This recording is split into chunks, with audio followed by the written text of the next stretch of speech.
Alrighty, Michael, here's a 3 small block Chevrolet. Your description is combination. Got a set of our CNC heads on it. Got some grind hydraulic roller. Got the air gap on it.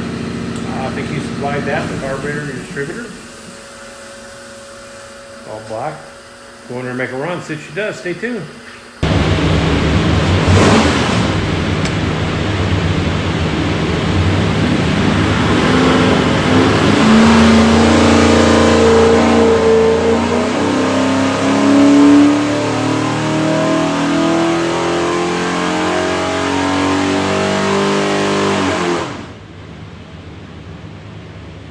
Okie doke, 3400, it's 464 foot-pounds of torque, peak torque 491, good flat there, peak horsepower 478. We actually rate this at 425. The new cylinder head and package combination really runs good.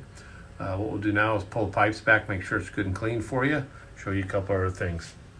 You see your engine find the scene, looks like a credit card, it's a USB card full of technical information.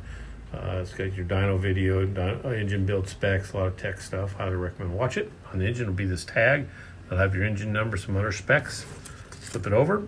The QR code will take you to some other specifications. So highly recommend watch this. Have a great day.